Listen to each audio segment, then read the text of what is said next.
Hi, my name is Lola Belil, and my partner Christina Dory, but she is gone, so I will take her place.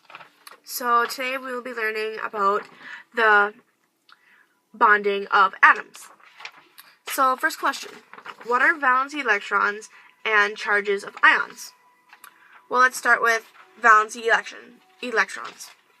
The valence electrons are the ones involved in forming bonds of the atoms, and the so-called number of VE, or valence electrons, determine the number of bonds the atom will form. So an example of this would be here. This is the element boron, and right here is called the outer circle or the outer shell. And these dots right here represent the valence electrons.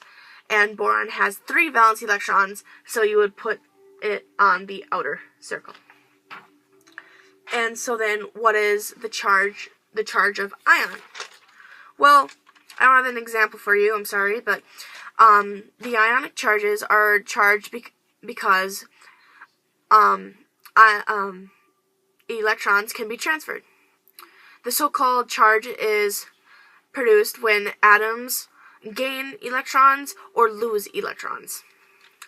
So that brings up the question, what is the difference between ionic and covalent bondings? Well, first we have to find out what ionic and covalent bondings are. So let's start with the ionic bondings. So ionic bondings will transfer one or more electrons to another to form the bond. It also has to have a complete outer shell or circle.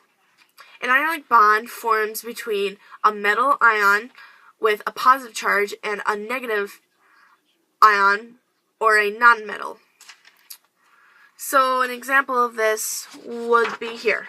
This is 2 elements, and you see that this only has 7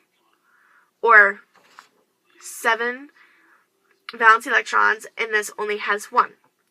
Well, the one with 7 electrons is not happy because it doesn't have 8. And we want to make a full circle to make this happen. And the other one, which only has 1 valence electron, is sad as well because, well, he only has 1. We want to get rid of that one, so then the inner circle, which is already a complete circle, will be happy. So this valence electron will be taken and put here. So this circle would be a positive one, like almost giving to charity, because you feel good about yourself, because your money or valence electron just got put here, and this one feels kind of, well, kind of regrettable, so this will be a negative one. So then what's covalent? What's the covalent bonds? Well, covalent bonds are shared with one or more electrons with each other to form the bond. Also has to have a complete outer shell, and the difference between the ionic and the covalent bonds are actually a covalent bond will form between 2 nonmetals, and the ionic will be a metal and nonmetal charge. So there's the difference there. But for an example of the covalent bonds would be like this. You have your carbon and your 4 hydrogen. Since your carbon has 4 valence electrons and your hydrogen only has 1, the carbon, which is right here, will share with the hydrogen, like is so. It's kind of an advanced level, so don't be really confused. But it will share it, so then it becomes 8. Happy, happy, happy. So then that brings us to another one. And this one may be just a little bit confusing, but it's also really easy. The namings of compounds. So the namings of compounds has a positive and negative. So let's pick a couple of a couple of positives and negatives.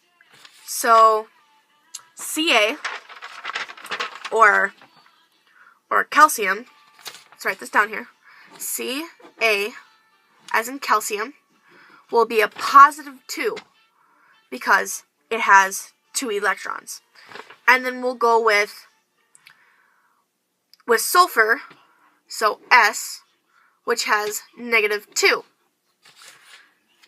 So this is how it would kind of look if you wrote it out right now. So then the formula would have to be kind of changed.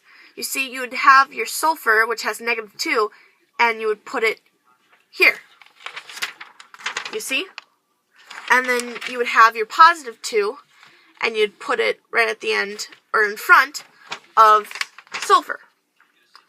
So then the formula that would equal this would have to be Ca2, S2, or calcium 2, sulfur 2. And the name of this would be calcium sulfide.